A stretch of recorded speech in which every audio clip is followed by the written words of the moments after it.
ராஜ்தர் அண்ணே ஸ்டார்ட் பண்ணலாமா?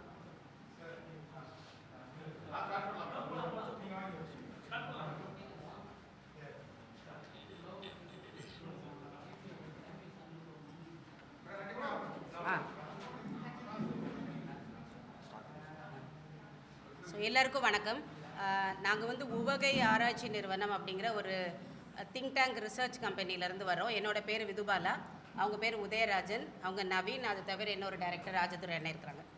ஸோ இப்போது எங்கள் நிறுவனத்தினுடைய நோக்கம் என்ன அப்படின்னு பார்த்தீங்கன்னா, இப்போ நம்ம தமிழ்நாடு வந்து வளர்ச்சி அடைகிறதுக்காக முக்கியமான ஒரு ரிசோர்ஸ் என்ன அப்படின்னு சொல்லியிருக்கிறாங்கன்னா, தொடர்ந்து ஹியூமன் கேபிட்டல்னுவாங்க, மனித வளம்.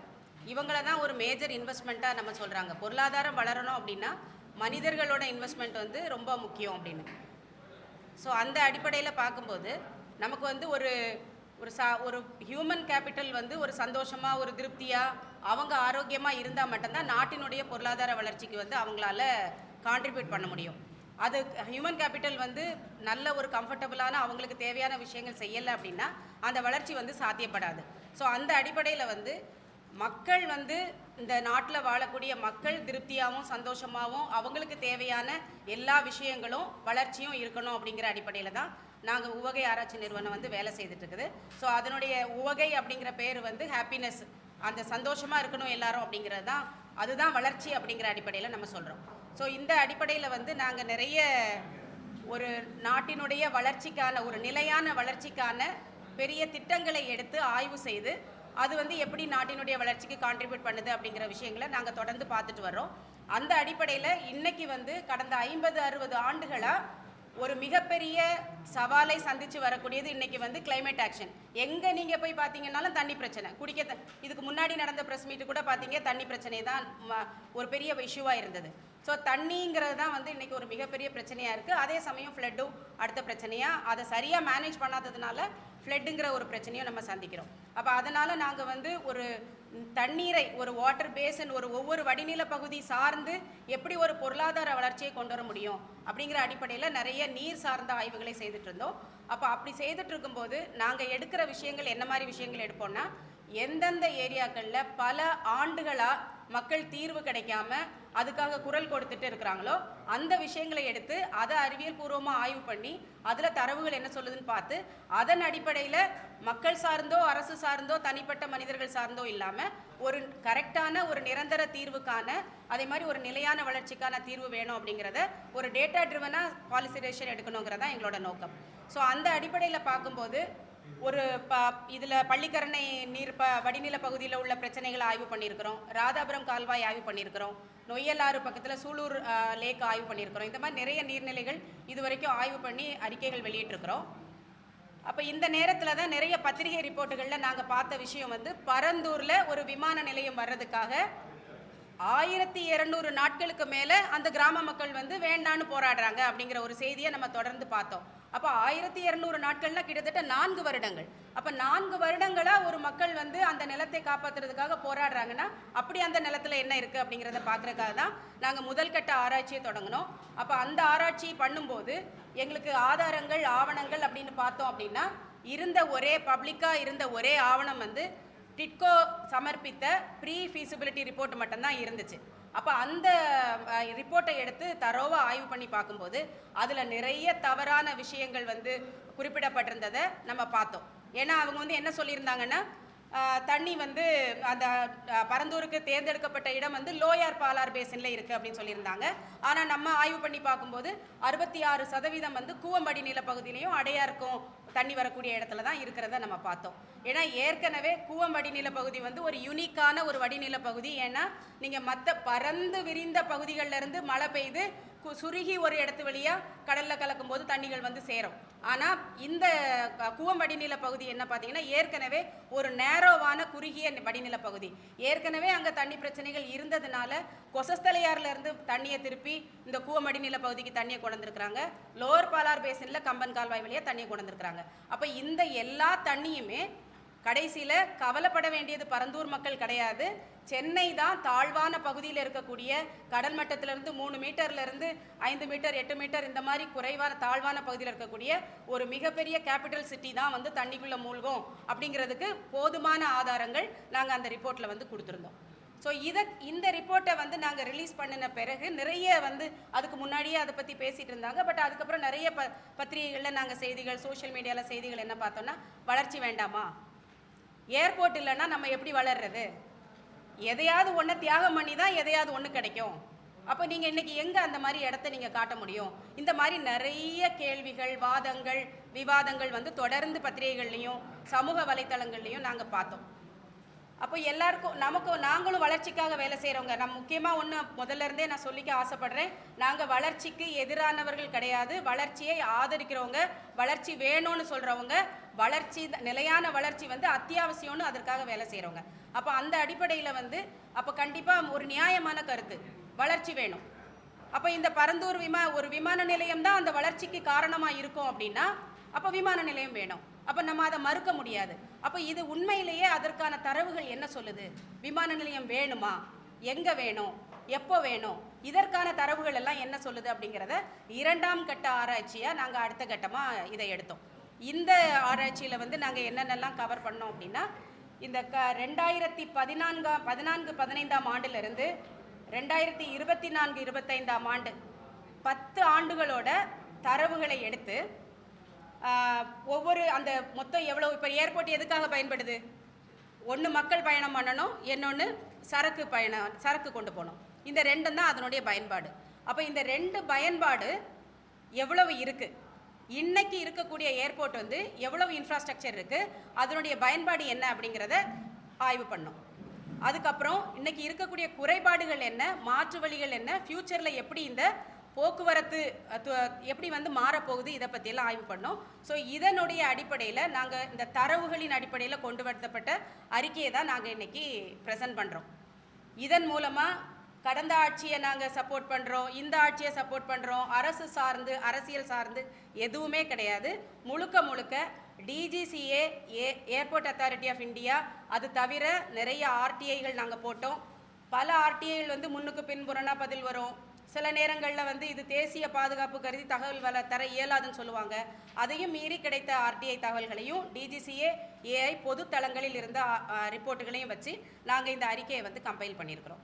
ஸோ இதில் வந்து முதல்ல நாம் சொன்ன மாதிரி இப்போது இதை நாங்கள் இந்த ரிப்போர்ட்டை முடிக்கிற தருவாயில் தான் இன்றைக்கி ரிலீஸ் பண்ணணும் அப்படிங்கிறத பிளான் பண்ண நேரத்தில் கடந்த 24ஆம் தேதி சட்டசபையில் வந்து சீஃப் மினிஸ்டர் இந்த மாதிரி ஒரு அறிவிப்பை வந்து கொடுத்தாங்க. இந்த மாதிரி பரந்தூர் விமான நிலையம் கைவிடப்படுது அப்படின்னு. அப்போ உடனே நிறைய கேள்விகள் வந்து இந்த 2 நாளாக அதை பற்றி நிறைய சமூக வலைத்தளங்களில் நிறைய பேசிகிட்டு இருக்காங்க. வளர்ச்சி சாத்தியமா, தமிழ்நாடு 20 ஆண்டுகளுக்கு பின்னாடி போயிடும், அதில் பாதாளத்தில் விழுந்துரும், அவ்வளோதான், தமிழ்நாட்டுக்கு இனி முன்னேற்றமே இல்லை, இங்கேருந்து ஏற வேண்டியவங்கெல்லாம் இனி பெங்களூர் போயிடுவாங்க, ஹைதராபாத் போயிடுவாங்க, தொழில் முன்னேறாது, ஜிடிபி முன்னேறாது, 2035 $1.5 ட்ரில்லியன் பொருளாதாரத்தை தமிழ்நாடு அடையணும் அப்படின்னா ஏர்போர்ட் இல்லாமல் சாத்தியம் இல்லை. இந்த மாதிரி பல கேள்விகள், பல தகவல்கள், பல வாக்குவாதங்கள் வந்து நிறைய டிபேட் வந்து நம்ம பார்த்துட்டே இருந்தோம். நிறைய நேரங்களில் எது உண்மை, எந்த தரவு சரியானது, எது தவறானது, ஒவ்வொருத்தரும் சொல்லும்போது இதுதான் உண்மையாக இருக்குமோ, இது சரியானதோ அப்படிங்கிறத நம்மளுக்கே வந்து அதை பார்க்கும்போது நம்மளே அதை நம்புகிற மாதிரி தான் இருக்கும். ஆனால் எல்லாமே ஒன்றுக்கு பின் முரணான தகவல்களாக நிறைய பார்க்க முடிஞ்சது. எது உண்மைங்கிற தெரியல. பட் நாங்கள் வந்து அவங்களுடைய அரசாங்கத்தினுடைய அஃபிஷியல் ரெக்கார்டில் உள்ள தகவல்களை வச்சு இந்த விமான நிலையம், பரந்தூரில் விமான நிலையம் வேணுமா வேண்டாமா அப்படிங்கிற கேள்வியை தாண்டி தமிழகத்துக்கு ஒரு விமான நிலையம் இன்னைக்கு அவசியமா அப்படிங்கிற கேள்வியாக அது மாறி எங்களோட தரவுகளை வந்து நாங்கள் பார்க்க ஆரம்பித்தோம். ஏன்னா அந்த கேள்வியை நாங்கள் ஆராய்ச்சி பண்ண ஆரம்பிக்கும் போதே கேள்வியை கேட்கல. அந்த கேள்வி நாங்கள் தரவுகளை பார்க்கும்போது கடைசியாக எங்கள் மனசில் எழுந்த கேள்வி முதல்ல இந்த ஏர்போர்ட் வேணுமாங்கிற கேள்வியே எங்களுக்கு வந்தது. ஸோ அதில் நாங்கள் பார்த்த டேட்டாக்களை நாங்கள் உங்கள் முன்னாடி வைக்கிறோம். ஸோ முதல்ல வந்து பேசஞ்சர் மக்கள் வந்து பயணிகள் வந்து முதல்ல போகிறாங்க. இப்போ இந்தியாவில் நீங்கள் பார்த்தீங்கன்னா 12 மாநிலங்களில் வந்து ஏர்போர்ட்டுகள் இருக்குது. மொத்தம் 67 ஏர்போர்ட்டுகள் வந்து மொத்தம் இருக்குது. இதில் இன்டர்நேஷ்னல் வந்து 22, டொமஸ்டிக் வந்து 45. இதில் இந்த 67 விமான நிலையங்களில் தமிழ்நாட்டில் மட்டும் 6 விமான நிலையங்கள் இருக்குது. இந்த 22 இன்டர்நேஷ்னல் விமான நிலையங்களில் தமிழ்நாட்டில் மட்டும் 4 இன்டர்நேஷனல் விமான நிலையங்கள் இருக்குது. டொமஸ்டிக் விமான நிலையம் 45ல் தமிழ்நாட்டில் மட்டும் 2 டொமஸ்டிக் விமான நிலையம் இருக்குது. இன்டர்நேஷனலையும் நம்ம டொமஸ்டிக் பயன்படுத்துகிறோம். ஸோ 6 விமான நிலையம் அப்படின்னு நம்ம வச்சுக்கலாம். இப்போ தமிழ்நாட்டினுடைய வளர்ச்சி $1.5 ட்ரில்லியன் எக்கனாமியை நம்ம தமிழ்நாடு 2035 அடையணும் அப்படின்னா அது சென்னை விமான நிலையத்தை மட்டும் வச்சு அடைய போகிறதில்ல. தமிழ்நாடுங்கிறது பறந்து விரிந்த பல மாவட்டங்கள் அடங்கியது. எல்லா மாவட்டங்கள்ல இருந்தும் தான் அந்த ஜிடிபி வந்து பொருளாதார முன்னேற்றத்துக்கு கான்ட்ரிபியூட் பண்ண போகிறாங்க. ஸோ அப்படி பார்க்கும்போது எல்லா மாநிலங்களையும் விட அதிகப்படியான சர்வதேச விமான நிலையங்கள் இருக்கக்கூடிய மாநிலம் தமிழ்நாடு. கேரளாவில் மொத்தம் 4 இன்டர்நேஷனல் விமான நிலையம் இருக்குது, 4 விமான நிலையம் இருக்குது, 4மே சர்வதேச விமான நிலையங்கள். தமிழ்நாட்டில் 6ல் 4 சர்வதேச விமான நிலையங்கள். ஸோ மொத்தம் இந்த ரெண்டும் ஈக்குவலான அளவில் சர்வதேச விமான நிலையங்கள் இருக்குது. இப்போ இதில் நீங்கள் பார்க்கும்போது மொத்தம் தமிழ்நாடு முழுவதும் சேர்ந்து மொத்தம் பேசஞ்சர் கெப்பாசிட்டி எவ்வளோ அப்படின்னு பார்த்தீங்கன்னா 51.1 மில்லியன் பேசஞ்சரை வந்து ஒரு வருஷத்துக்கு பயணம் பண்ணக்கூடிய கெப்பாசிட்டி தமிழ்நாட்டில் உள்ள அவ்வளவு விமான நிலையங்களே இருக்குது. இதில் 2024-25 ஆண்டு மட்டும் 29.4 மில்லியன் பேசஞ்சர்ஸை வந்து ஹேண்டில் பண்ணியிருக்கிறாங்க. நான் முதல்ல சொன்னேன் 10 வருட டேட்டாவை எடுத்திருக்கிறோம். அந்த 10 வருட டேட்டாவில் இடையில கோவிட் ஒரு பெரிய ட்ராப் வந்தது, நிறைய விமானங்கள் எல்லா போக்குவரத்து நின்றுது.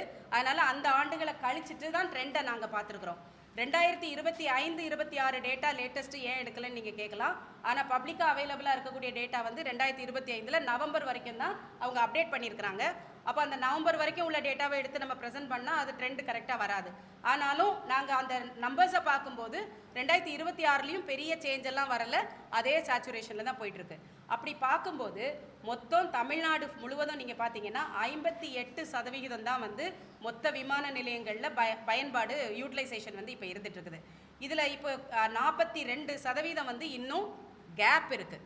அதாவது விமான நிலையம் இருக்குது, இன்ஃப்ராஸ்ட்ரக்சர் இருக்குது, எல்லா வசதிகளும் இருக்குது, ஆனால் இன்னும் போதுமான பேசஞ்சர்ஸ் வந்து இன்னும் வரல. 42% கேப் இருக்குது. இப்போ நம்ம பிரச்சனைக்குரிய பகுதி சென்னைன்னு சொல்கிறோம். ஆனால் நாங்கள் திரும்ப திரும்ப என்ன சொல்கிறது என்னென்னா, தமிழ்நாடினுடைய பொருளாதார வளர்ச்சின்னு சொல்லும்போது சென்னையை பற்றி மட்டும் நம்ம பேசிகிட்டு இருக்க முடியாது. தமிழ்நாடு முழுவதும் தான் நம்ம பேசணும். ஆனால் சென்னை ஒரு பெரிய பிரச்சனையாக இப்போ நம்ம பேசிகிட்டு இருக்கிறதுனால சென்னை ஏர்போர்ட்டோட ஹேண்ட்லிங் கெப்பாசிட்டி நீங்கள் பார்த்தீங்கன்னா இன்னைக்கு வந்து 2024-25 ஆண்டு வந்து 22.4 மில்லியன் பேசஞ்சர்ஸை வந்து இது கொண்டு போயிருக்குது. ஆனால் அதோடைய மொத்த கெப்பாசிட்டி இப்போ வந்து டெர்மினல் 3 கட்டிகிட்டு இருக்கிறாங்க. அது முடிஞ்ச உடனே முடிஞ்சிருச்சு, கிட்டத்தட்ட முடிஞ்சிருச்சு. எனி டைம் வந்து அவங்க ஆப்ரேஷனல் கொண்டு வரலாம். ஸோ அதனுடைய கெப்பாசிட்டி பார்க்கும்போது 35 மில்லியன் வருஷத்துக்கு வந்து ஹேண்டில் பண்ணக்கூடிய கெப்பாசிட்டி அந்த சென்னை விமான நிலையத்துக்கு இருக்குது. ஆனால் இன்றைக்கி அது எவ்வளோ ஹேண்டில் பண்ணிட்டு இருக்குன்னு பார்த்தீங்கன்னா 22.4 மில்லியன் பேசஞ்சர்ஸ் தான் போயிட்டுருக்குறாங்க. அப்படி பார்க்கும்போது 64% தான் சென்னை ஏர்போர்ட் யூட்டிலைசேஷன் வந்திருக்குது. மீதி வந்து நமக்கு கிட்டத்தட்ட 12.6 மில்லியன் பேசஞ்சர்ஸ் வந்து இன்னும் அதில் வந்து அந்த விமான நிலையத்தில் வந்து கொண்டு போக முடியும். இப்போது தமிழ்நாடு வந்து வெறும் இப்போ நம்ம நிறைய பேர் என்ன சொல்கிறாங்க, பெங்களூரை பாருங்கள், பெங்களூர் ஏர்போர்ட்டை பாருங்கள், ஹைதராபாத் ஏர்போர்ட்டை பாருங்கன்னெலாம் சொல்கிறாங்க. ஆனால் நம்ம தமிழ்நாடுன்னு சொல்லும்போது எல்லா ஏர்போர்ட்டையும் நாம் கணக்கில் எடுத்துக்க வேண்டியது இருக்குது. மற்ற ஏர்போர்ட்டுகள் பார்த்தோன்னா சென்னை, கோயம்புத்தூர் இருக்குது, திருச்சிராப்பள்ளி இருக்குது. கோயம்புத்தூரில் எவ்வளவு யூட்டிலைசேஷன் பார்த்தா 68%. திருச்சிராப்பள்ளியில் சர்வதேச விமான நிலையம் 41%, மதுரை 50%, சேலம் 17%, தூத்துக்குடி 7%. இப்போ இது தவிர வந்து இந்தியா ஃபுல்லாக வந்து ஒரு சின்ன மாவட்டத்துக்கும் இடையில கனெக்டிவிட்டியை கொண்டு வரணுங்கிறதுக்காக உடான் அப்படின்னு சொல்லி ஒரு ஸ்கீமை கொண்டு வந்தாங்க. அந்த ஸ்கீமுக்கு கீழே தமிழ்நாட்டில் நிறைய ஏர்போர்ட்டுகளை வந்து கொண்டு வந்து அதில் என்ன பண்ணியிருக்கிறாங்கன்னா 30 கோடி 35 கோடியிலேருந்து 50-60 கோடி வரைக்கும் செலவு பண்ணியிருக்கிறாங்க. செலவு பண்ணி நிறைய ஏர்போர்ட்டுகளை கட்டியிருக்கிறாங்க. ஆனால் அந்த ஏர்போர்ட்டுகள் எதுவுமே இன்னும் ஆப்ரேஷனல் ஆகலை, இன்னும் கமர்ஷியல் ஆப்ரேஷனுக்கு வரல. ஒரே ஒரு ஏர்போர்ட் மட்டும்தான் ஏற்கனவே சேலம் வந்து இருந்தது. அந்த சேலத்தை வந்து உடானோட ஸ்கீமில் கூட கொஞ்சம் பணத்தை போட்டு அதை மட்டும்தான் ஆப்ரேஷனல் பண்ணியிருக்கிறாங்க. அதில் சேலம் ஏர்போர்ட்லேயும் டெய்லி ஒரு ஃப்ளைட்டு சென்னைக்கு வருது, மீதி வீக்லி வந்து பாம்பேக்கு ஃப்ளைட்டு போகுது. மற்றபடி அதுவுமே வந்து ஹைலி அண்டர் யூட்டிலைஸ்டாக தான் இன்றைக்கி இருந்துகிட்ருக்கு. அப்போ உடான் ஸ்கீமில் கட்டின ஏர்போர்ட்டுகள் வந்து ஒரு நல்ல எடுத்துக்காட்டு. வெறும் ஏர்போர்ட்டை கட்டிட்டா மக்கள் வந்து பயணம் பண்ணிடுவாங்களா அப்படின்னா அது கிடையாது. ஏர்போர்ட்டை கட்டி இன்னும் அங்கே ஃபங்க்ஷனல் ஆகாமல் இருக்குது, ஏன்னா பயணம் பண்ணுறதுக்கு அங்கே வந்து ஆளுங்க இல்லை. ஸோ இப்போ நீங்கள் சென்னை ஏர்போர்ட்டை பார்த்தீங்கன்னா சென்னை ஏர்போர்ட்டில் ப்ரைமரி ரன்வே வந்து ஃபுல்லாக யூட்டிலைஸ் ஆகுது. செகண்டரி ரன்வே வந்து ஒன்று அடையாறு ரிவருக்கு குறுக்க வந்து ஒன்று போட்டாங்க. அந்த செகண்டரி ரன்வே வந்து 2025 கிடைச்ச ஒரு ஆர்டிஐயில் என்ன சொல்லியிருக்கிறாங்கன்னா 4% மட்டும்தான் இது வரைக்கும் யூட்டிலைஸ் ஆயிருக்கு அப்படின்றாங்க. அப்போ 96% இன்னும் யூட்டிலைஸ் ஆகாமல் செகண்ட் ரன்வே வந்து இருந்துட்டு இருக்குது அப்படின்னு சொல்கிறாங்க. இப்போது இன்னைக்கு இருக்கக்கூடிய க்ரோத்தை நம்ம எடுத்துக்கிட்டோம்னா, அதாவது கடந்த 10 ஆண்டுகளில் வந்து எவ்வளோ வளர்ச்சி அடைஞ்சிட்டு இருக்கு அப்படிங்கிறத பார்த்தா இந்த ஏவியேஷன் இண்டஸ்ட்ரியோட வளர்ச்சி வந்து 2.5%. ஸோ இந்த ரேஞ்சில் நம்ம போச்சுன்னா கிட்டத்தட்ட 2034ஆம் ஆண்டில் நமக்கு வந்து இந்த 35 மில்லியன் பாப்புலேஷனை வந்து நம்ம கொண்டு வருவோம் அப்படின்னு சொல்லி நம்ம எடுத்துக்கலாம்.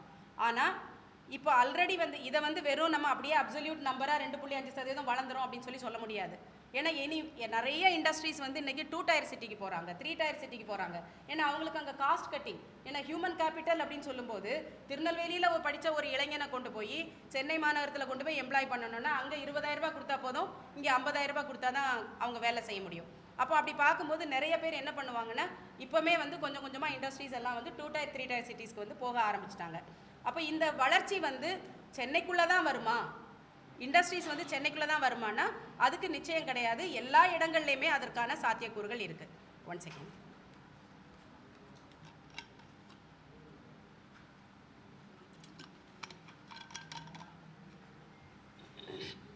இப்போ இதில் வந்து 2 சொன்னோம் இல்லையா, ஒன்று வந்து ஒரு நம்மளுடைய ஒரு மாவட்டம் இந்தியாவுக்குள்ளே ட்ராவல் பண்ணுறது, இன்னொன்று வெளிநாடுகளுக்கு ட்ராவல் பண்ணுறது. இப்போ இந்த மொத்தம் விமானம் மூலமாக பயணம் செய்யக்கூடிய மக்கள் தொகையில் எவ்வளவு பேர் இந்தியாவுக்குள்ளேயே டொமஸ்டிக் ட்ராவல் பண்ணுறாங்க அப்படின்னு பார்த்தீங்கன்னா 74%. வெளிநாடுகளுக்கு போகக்கூடிய பயணிகள் வந்து வெறும் 26% தான் இருக்கிறாங்க. இதில் டெல்லி முதல்ல இருக்கக்கூடிய நாடுகள் இந்த சிட்டிஸ் வந்து எதுவாக இருக்குன்னா, இப்போ சென்னையிலேருந்து டெல்லிக்கு அதிகப்படியாக பயணம் பண்ணுறாங்க, 2.5 மில்லியன் பாப்புலேஷன். அடுத்தபடியாக மும்பை போகிறாங்க, ஹைதராபாத், பெங்களூர், கல்கட்டா, பூனே, கோயம்புத்தூர். விதின் தமிழ்நாடு அதிகமாக மக்கள் வந்து சென்னையிலேருந்து போகிறது கோயம்புத்தூர் போகிறாங்க. அதே மாதிரி மற்ற இடங்கள் பார்த்தீங்கன்னா ஹைதராபாத், பெங்களூரு, பூனே இதெல்லாம் போயிட்டுருக்குறாங்க. ஸோ இதை வச்சு பார்க்கும்போது இப்போ வந்து இந்த வளர்ச்சி வந்து இங்கே தான் வளருமா இல்லை வேறு மற்ற இடங்களில் வளருமா, எங்கே வந்து டெவலப் ஆகும் அப்படிங்கிறது நமக்கு தெரியாது. ஆனால் அதெல்லாம் கன்சிடர் பண்ணி தான் நாம் வந்து அடுத்து விமான நிலையம் வேணுமா அப்படிங்கிறத ஒன்று முடிவு பண்ணணும். ரெண்டாவது எங்கே வேணும் அப்படிங்கிறத முடிவு பண்ணணும். ரெண்டாவது இருக்கிறத எப்படி ஆப்டிமைஸ் பண்ணி ஒர்க் பண்ண முடியுமா அப்படிங்கிறத பார்க்கணும். இப்போ நம்ம டேட்டா என்ன சொல்லுதுன்னா, வளர்ச்சி வந்து சென்னையை விட திருச்சி, தூத்துக்குடி, தூத்துக்குடியில் குறைவாக தான் காமிக்குது. கோயம்புத்தூர் மற்ற இடங்கள்லாம் தான் வந்து திருச்சியில் தான் வந்து க்ரோத் இருக்குது. ஏன்னா சவுத்துலேருந்து சென்னைக்கு வந்து போகிறத விட அங்கே தான் வந்து அங்கே பக்கத்துலேயே அங்கே சதர்ன் டிஸ்ட்ரிக்ஸில் வந்து போவாங்க. அதே மாதிரி இன்னும் சதர்ன் டிஸ்ட்ரிக்ஸ் போனோன்னா எல்லாரும் ட்ரிவாண்ட்ரத்துக்கு போகிறாங்க. இப்போ தூத்துக்குடியில் உள்ள ஏர்போர்ட் இன்டர்நேஷ்னல் ஏர்போர்ட்டாக வந்தாச்சு, ஆனால் ஹைலி 7% தான் யூட்டிலைசேஷன். அதெல்லாம் இனி அடுத்தடுத்து வளரும்போது சென்னை தான் வளருமா இல்லை மற்ற இடங்கள் வளருமா, இதே ட்ரெண்டில் போகுமாங்கிறத நம்மளால் கணிக்க முடியாது. இப்போ அதே மாதிரி கார்கோ நீங்கள் எடுத்துக்கிட்டீங்க அப்படின்னா, இப்போ மேனுஃபேக்சரிங் இண்டஸ்ட்ரி வந்து பல மடங்காக போகுது தமிழ்நாட்டில். நம்ம வளர்ச்சி எங்கேயோ போக போகிறோம். அப்போ நம்ம வந்து இந்த மாதிரி மேனுஃபேக்சரிங் இண்டஸ்ட்ரி நமக்கு வருது அப்படின்னா விமானம் இல்லாமல் நம்ம எப்படி மேனுஃபேக்சரிங் இண்டஸ்ட்ரியை நடத்த முடியும், இந்த ஒரு ஆர்கியூமெண்ட் வந்து பெருசாக இருக்குது. அப்படி பார்க்கும்போது இப்போ என்ன கார்கோ வந்து எவ்வளோ வருது அப்படின்னு பார்த்தீங்கன்னா, நம்ம சென்னையில் கார்கோ ஹேண்டில் பண்ணக்கூடிய கரண்ட்டாக 2024-25 டேட்டா படி ஹேண்டில் பண்ண கெப்பாசிட்டி 3.79 லட்சம் மெட்ரிக் டன் தான் அவங்க வந்து ஹேண்டில் பண்ணியிருக்கிறாங்க. இதுவே வந்து அவங்களோட ஒரிஜினல் கெப்பாசிட்டி இப்போ எவ்வளோ இருக்குன்னா 11 லட்சம் மெட்ரிக் டன் வந்து ஹேண்டில் பண்ண முடியும் ஒரு வருஷத்துக்கு. ஆனால் அவங்க ஹேண்டில் பண்ணுறது 3,79,000 லட்சம் மெட்ரிக் டன். அதாவது கிட்டத்தட்ட 34% தான் பயன்பாட்டுக்கு இருக்குது. மீதி கார்கோ எல்லாம் வந்து இன்னும் எம்டியாக தான் இருக்குது. இன்னொரு முக்கியமான இது நம்ம பார்க்கணும். இப்போ வந்து இதே ரேஞ்சில் இதே க்ரோத் ரேட்டில் போகுதுன்னு வச்சுக்கோங்க. அதாவது 5.2% இண்டஸ்ட்ரியல் க்ரோத் அப்படின்னு பார்த்தோம்னா இருக்கிற டேட்டா வச்சு பார்க்கும்போது நம்ம எப்போ வந்து இந்த முழு கெப்பாசிட்டியை வந்து நம்ம பயன்படுத்தோம்னா 2046-47 ஆண்டு தான் இதை நம்ம முழுசாக பயன்படுத்துவோம். அதுவே வந்து நம்ம ஒரு வேளை நம்ம தமிழ்நாடு அரசு சொல்கிற மாதிரி அப்படி பயங்கரமாக நிறைய வந்து வளர்ச்சிகளை கொண்டு வந்துட்டோம் அப்படின்னு சொன்னால் கூட 2036-37 ஆண்டு தான் நாம் வந்து இதை கொண்டு வருவோம். இப்போது ஏஐ வந்து இது தவிரவும் ஏர்போர்ட் அத்தாரிட்டி ஆஃப் இந்தியா என்ன பண்ணுறாங்கன்னா இன்னொரு 3 லட்சம் மெட்ரிக் டன்னுக்கான வேலைகள் வந்து அவங்க ஒர்க் பண்ணிட்டு இருக்கிறாங்க, அதுக்கானது ப்ரப்போஸ் பண்ணிட்டு இருக்கிறாங்க. அப்படி பார்க்கும்போது 14 லட்சம் மெட்ரிக் டன் பெர் இயர் வந்து ஹேண்டில் பண்ணக்கூடிய கெப்பாசிட்டி சென்னை ஏர்போர்ட்டுக்கு வந்து கிடைக்கும். இது தவிர வந்து நிறைய regional cargo capacity Madurai, Thoothukudi இங்கெல்லாம் கூட டெவலப்மெண்ட் பண்ணக்கூடிய வேலைகள் நடந்துட்டு இருக்குது. இப்போ நீங்கள் வெறும் கார்கோ அப்படின்னா எதை வந்து ஃப்ளைட்டில் கொண்டு வருவாங்க? 3 விஷயங்கள் ஃப்ளைட்டில் கொண்டு வருவாங்க. ஒன்று லோ வெயிட்டாக இருக்கணும், ஹை காஸ்ட்டாக இருக்கணும், டைம் சென்சிட்டிவாக இருக்கணும். டைம் சென்சிட்டிவ்னா அழுகி போயிடும், இல்லை அவசரமாக வேணும். மருந்துகள் எமர்ஜென்சியாக வேணும், இல்லை பூக்கள் நீங்கள் கொண்டு போகிறதுக்குள்ளே கெட்டு போயிடும், வாடி போயிடும் இருக்கும். ஸோ இந்த பூவு, இந்த மருந்துகள் இதெல்லாம் வந்து எமர்ஜென்சி. அதே மாதிரி லைட் வெயிட், செமிகண்டக்டருக்கு தேவையான சிப்பு, எலக்ட்ரானிக் ஐட்டம் இதெல்லாம் லைட் வெயிட். இதெல்லாம் வந்து ஃப்ளைட்டில் கொண்டு வருவாங்க. யாருமே வந்து பெரிய மேனுஃபேக்சரிங் இண்டஸ்ட்ரி, ஒரு ஆட்டோமொபைல் இண்டஸ்ட்ரிக்காரங்க அவங்க பெரிய பெரிய கனமான பொருட்களை வந்து அவங்க ஃப்ளைட்டில் கொண்டு வந்து அவங்களோட லாஜிஸ்டிக்ஸை வந்து அதிகப்படுத்த மாட்டாங்க. இப்போ நீங்கள் சென்னை மாதிரி நகரங்களில் சின்ன குழந்தைங்க ஒரு ரப்பர் இல்லைன்னு திடீர்னாலும், ஆனால் இன்றைக்கி வந்து ரப்பரை வாங்கி கொண்டு வீட்டில் கொண்டு வந்து கொடுக்குறதுக்கு 1000 ஆப் இருக்குது, சர்வீஸ் இருக்குது. நீங்கள் 10 ரூபாய் ஆப்புக்கு, இந்த 10 ரூபாய் ரப்பருக்கு 50 ரூபாய் கொண்டு வந்து கொடுக்குறதுக்கு டெலிவரி சார்ஜ் கேட்பாங்க. அப்போ ரப்பரோட விலை என்ன? 60 ரூபாய். அதே மாதிரி ஒவ்வொரு பொருளுமே நீங்கள் லாஜிஸ்டிக் கூட கூட அது அதோட காஸ்ட் எங்கே வந்து சேரும்னா மேனுஃபேக்சர் பண்ண பொருளில் தான் வந்து சேரும். அதனால் எந்த இண்டஸ்ட்ரியுமே அவங்களோட லாஜிஸ்டிக் காஸ்ட்டை எவ்வளோக்கு குறைக்கணும்னு தான் பார்ப்பாங்க. அப்படி பார்க்கும்போது நீங்கள் இந்த மூணு போர்ட் இருக்குது நமக்கு சென்னையில். சென்னை காமராஜர், காட்டுப்பள்ளி போர்ட், இந்த 3ம் சேர்ந்து பார்த்தீங்கன்னா 117லேருந்து 120 மில்லியன் டன் கார்கோ வந்து அவங்க ஹேண்டில் பண்ணுறாங்க. இது நீங்கள் நம்ம சென்னை வந்து ஹேண்டில் பண்ணக்கூடிய மொத்த கார்கோவில் 99% கடல் மூலமாக தான் வருது. 0.3% மட்டும்தான் விமானம் மூலமாக வருது. அதுவும் எதெல்லாம்? Low weight, high value, time sensitive. இந்த 3 தான் விமானம் மூலமாக வருது. மீதி எல்லாமே கடல் மூலமாக வருது. அப்போ நம்ம இன்ஃப்ராஸ்ட்ரக்சர் கார்கோக்கு டெவலப் பண்ணோம்னா இங்கே தான் டெவலப் பண்ணோம். ஆனால் எல்லாரும் ஒரு ஆர்கியூமெண்ட் வைக்கிறாங்க, பெங்களூர் வந்து பயங்கரமாக எலக்ட்ரானிக் சிட்டி, பயங்கரமாக முன்னேறிடுச்சு, அங்கே வந்து கார்கோ ஃபெசிலிட்டி எல்லாம் இப்படி வந்திருக்குன்னு. அவங்களுக்கு வேற வழி கிடையாது. நமக்கு கடல் இருக்குது, பெங்களூருக்கு கடல் இல்லை. அதனால் அவங்க இந்த ஒன்றையும் தான் நம்பி இருக்கிறாங்க. அதனால தான் அவங்களோட வளர்ச்சி நீங்கள் பார்த்தீங்கன்னா பெங்களூரில் எலக்ட்ரானிக் சிட்டி, நீங்கள் எல்லா பொருளும் அங்கே இண்டஸ்ட்ரியும் டெவலப் ஆகாது. ஆனால் தமிழ்நாடு நம்ம பெட்டர் ஆஃபில் இருக்கிறோம். நம்ம எல்லாமே டெவலப் பண்ணிகிட்டு இருக்கிறோம். விவசாயம் சார்ந்த டெவலப்மெண்ட்டை கொண்டு வரதுக்கு ஒர்க் பண்ணுறோம். Automobile, textile, Tiruppur Erode belt பார்த்தீங்கன்னா டெக்ஸ்டைல், கோயம்புத்தூர் பார்த்தீங்கன்னா ஃபுல்லாக மெஷினரிஸை டெவலப் பண்ணுறாங்க. அந்த மாதிரி எல்லா இடங்கள்லையும் பார்த்தீங்கன்னா டைவர்ஸ் மேனுஃபேக்சரிங் இண்டஸ்ட்ரி நமக்கு தமிழ்நாட்டில் இருக்குது. இது ஒரு பாசிட்டிவான விஷயமும் கூட. ஆனால் நீங்கள் பெங்களூர் சிட்டியில் என்ன நடக்குது? வெறும் எலக்ட்ரானிக் ஐட்டம் மட்டும்தான் நடக்குது. அப்போ அவங்களுக்கு வேறு வழியே கிடையாது, ஏர்போர்ட்டை மட்டும் தான் நம்பி இருக்கணும். அப்போ நான் நிறைய பேர் வந்து 2-3 நாளாக நம்ம இந்த சமூக வலைத்தளங்கள்லாம் பார்க்குறோம். ஆந்திராவில் உள்ள சீஃப் மினிஸ்டர் நம்ம தமிழ்நாட்டை பார்த்து சிரித்தார், கர்நாடகா மினிஸ்டர் சிரித்தார், அவங்க சிரிக்கிறாங்க அப்படின்னு சொல்லிட்டுலாம் நம்மளை தமிழ்நாடை வந்து ஒரு எமோஷனலாக நாம் வந்து ஐயோ நம்ம தமிழ்நாடு வளர்ச்சி அடைகிறதுலேருந்து கீழே விழுந்துருவோமோ, அவங்கெல்லாம் முன்னேறி போயிடுவாங்களோன்னு ஒரு எமோஷனலான ஒரு நரேஷனை வந்து கிரியேட் பண்ணுறாங்க. ஆக்சுவலாக நாம் தான் அவங்கள பார்த்து சிரிக்கணும். நாம் வந்து ஒரு பரவலான தமிழ்நாடு முழுவதுக்குமான வளர்ச்சியை வந்து நாம் ஒரு ஹியூமன் கேபிட்டலை பேஸாக வச்சு எல்லா விதமான வளர்ச்சியும் கொண்டு வந்துட்டுருக்கோம். போர்ட் இருக்குது, நமக்கு 2 போர்ட் இருக்குது, அவங்க இல்லாதவங்க செய்வாங்க. அதனால் அதை வந்து கம்பேர் பண்ணுறது வந்து ஒரு சரியான கம்பேரிசன் மெத்தடாகவே இருக்காது. ரெண்டாவது, இன்னொரு முக்கியமான ஒரு விஷயம் நாம் புரிஞ்சுக்க வேண்டியது, நீங்கள் வந்து ஏர்போர்ட் ஆப்ரேட் பண்ணுறதுல 3 விதமான ஆப்ரேஷன்ஸ் இருக்குது, 3-4 விதமானது இருக்குது. ஒன்று வந்து ஏர்போர்ட் அத்தாரிட்டி ஆஃப் இந்தியா, மத்திய அரசாங்கம் வச்சு நடத்துறது. ரெண்டாவது பப்ளிக் ப்ரைவேட் பார்ட்னர்ஷிப்னு சொல்லி PPP மாடல் சொல்கிறாங்க.